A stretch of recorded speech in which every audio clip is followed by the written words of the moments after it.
I am Antoine Sage.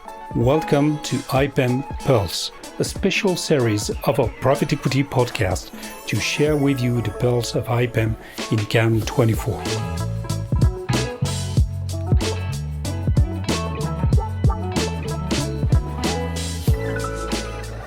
IPEM Pulse, nous avons le plaisir d'accueillir Sasan Golshani de Pécan. Sasan, sois le bienvenu aujourd'hui. Bonjour Antoine, merci. Sasan, Pécan, l'IPEM, explique-nous, qu'est-ce que tu fais ici ? Alors je suis là parce que je suis une société de gestion agréée à IFM et donc j'ai un business qui repose sur 3 piliers. Je propose des solutions d'investissement sur les actifs privés, aujourd'hui principalement en private equity, mais on va s'ouvrir à d'autres stratégies très prochainement.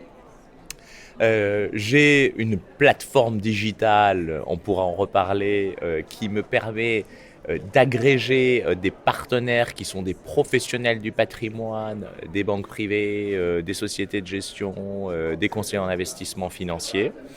Et qui permet en fait de gérer la vie du fonds, de sa création à sa liquidation. Et c'est un des éléments de la démocratisation du private equity. Tu sais Antoine, on parle beaucoup de ces sujets depuis maintenant plusieurs années. Voilà, c'est une bonne idée qui a essaimé et qui a notamment été développée par Jean-Philippe Eckertsweiler, qui est le fondateur de Pécan, qui, vous le savez, est le H de HLD, donc un des cofondateurs de cette holding d'investissement, et qui se disait la chose suivante: pourquoi le potentiel de performance du private equity est aussi difficilement accessible aux investisseurs privés ? Eh bien, cette société de gestion qui repose, comme je l'ai dit, sur des solutions d'investissement, une digitalisation et un réseau de distribution qui est constitué de professionnels du patrimoine, ça nous permet d'ouvrir l'accès à cette classe d'actifs. Tu connais les chiffres, on les a souvent répétés. Aux États-Unis, 10% de la population des épargnants, bien sûr, sont sur la classe d'actifs du private equity. En France, c'est 0,4-0,5%. Donc, le marché est immense. Il y a d'autres acteurs et je pense que c'est une très bonne chose que de permettre aux épargnants français de financer l'économie réelle en investissant dans des FCPR, dans des FPCI, dans des FPS si c'est de la dette privée, et demain dans des LTIF. Autrement dit, Antoine, c'est passionnant parce qu'on est juste au début de cette dynamique et je suis très heureux de participer à cette aventure. On a commencé, on était 4 il y a 2 ans. Aujourd'hui, on est 10. On gère un peu plus de 130 millions d'euros et surtout, on a 170 partenaires qui nous ont fait confiance et qui sont enregistrés sur la plateforme et qui ont accès à nos solutions d'investissement. Donc ça traduit effectivement l'appétence des investisseurs pour cette classe d'actifs. Justement, à la fois, avec Pécan, vous êtes cette brique manquante entre la théorie de la démocratisation et la réalité sur le ruissellement de ces investissements au sein du monde du private equity et donc de l'économie réelle. Ça, c'est très clair.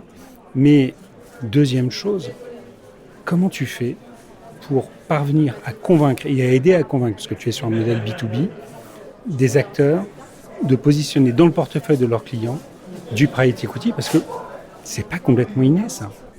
Oui, c'est beaucoup de pédagogie. C'est aussi expliquer le fonctionnement de véhicules qui n'ont pas le même vocabulaire. On parle d'appel de fonds, de distribution, les mesures de performance, RVPI, DPI, TVPI doivent être expliquées. La mesure du TRI est parfois trompeuse si on la présente seule.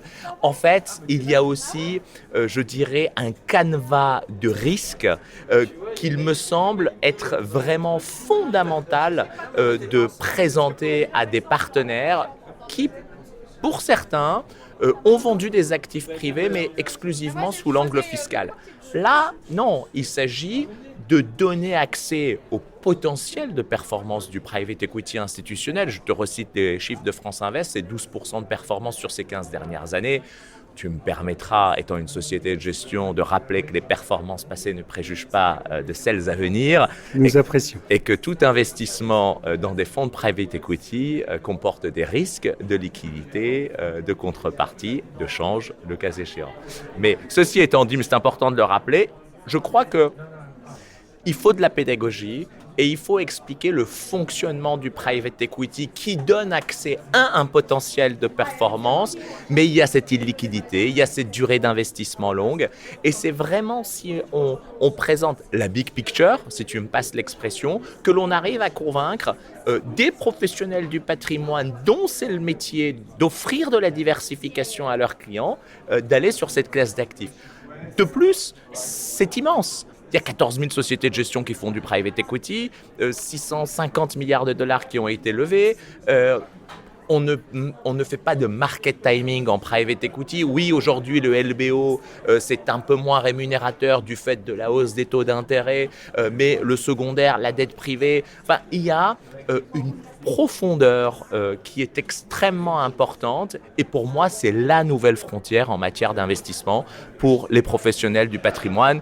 Tu le sais, je les accompagne depuis plus de 20 ans.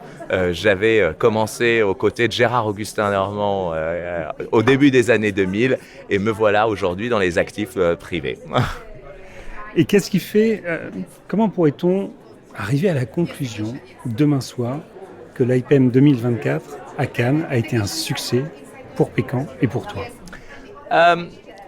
Alors, quand je vais voir les GP et qu'on commence à être reconnu, quand ils disent à Jean-Philippe, quand ils me disent ah très bien, votre plateforme, ça nous permet d'accéder à des investisseurs privés sans avoir la difficulté de la procédure de souscription.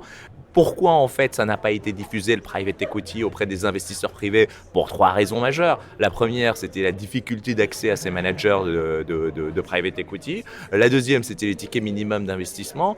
Et le troisième point, c'était la difficulté de la procédure de souscription. Quand tu as des LPs qui sont des instituts, tu mets les avocats comme mon estimé frère d'un côté et de l'autre de la table et tout se passe bien. Mais quand tu dois gérer des centaines, des milliers d'investisseurs, fussent-ils fortunés, là tu as besoin de digitalisation. Et je trouve qu'on est en train de construire un écosystème. Et pour répondre à ta question, je pense qu'on considérera que ça sera un succès au-delà des chiffres, au-delà de la collecte, lorsque l'on sera accepté par la famille du private equity. Voilà. Petite question, ça coûte combien? Parce que dans cette question de démocratisation, il me semble que le marché se cherche et en effet, il y a cette réconciliation entre un environnement de CGP avec certaines habitudes en ce qui concerne les fees qui donne accès à une classe d'actifs qui, au regard de ces frais de gestion, peut apparaître assez troublante. Comment vous prenez ça chez Pécan? C'est fondamental. C'est-à-dire que ce que je te disais, je veux donner accès au potentiel de performance. Ce potentiel de performance, c'est quoi? C'est l'extraordinaire travail des managers de private equity qui font des opérations de LBO, de croissance, de capital innovation et qui créent de la valeur au sein des entreprises. Donc ça, on va le dire, c'est matérialisé dans un fonds que je vais soit sélectionner à l'intérieur de mon programme de fonds, soit je vais donner accès à ce fonds professionnel à travers un véhicule qui est conçu et géré par Pécan et donc sur lequel je rajoute mes fees dans le fonds de fonds ou dans un feeder. Il est évident que si j'ai des frais qui sont trop importants, je vais m'éloigner de la performance du fonds maître. Or, si je vends une performance du fonds maître et que ensuite le souscripteur en retire une version extrêmement dégradée, eh bien, ça ne fonctionnera pas et ça sera déceptif. Donc, je pense, mais ça n'engage que moi, et éventuellement un peu Pécan, c'est qu'il faut être raisonnable sur la tarification. On fait un travail.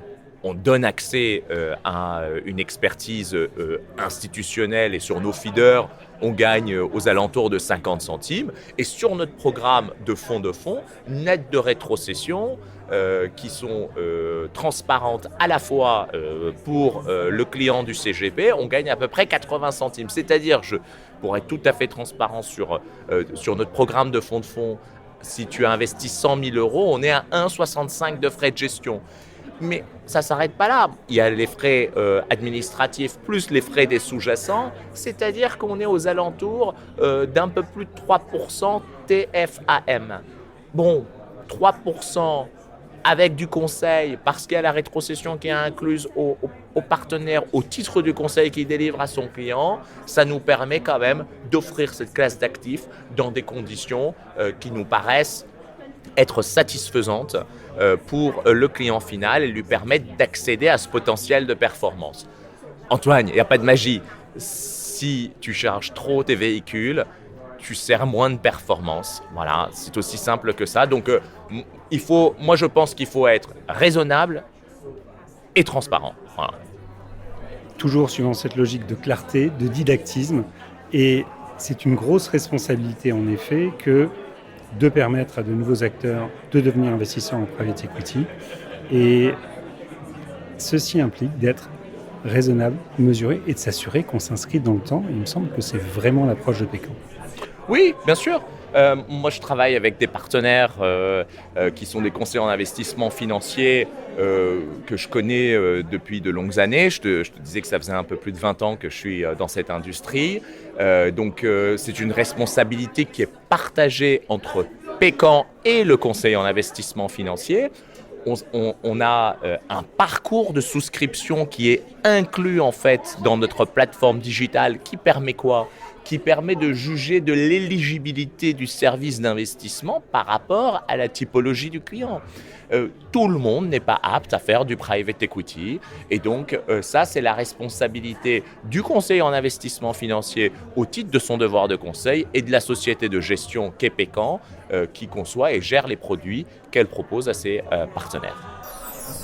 Sassane, on te souhaite un très bel IPM 2020 suivant les vœux que tu as formulés. Un grand merci pour cet échange. Merci Antoine. Subscribe to Private Equity Podcast on your favorite platform. Rate us with 5 stars. See you in our next episode.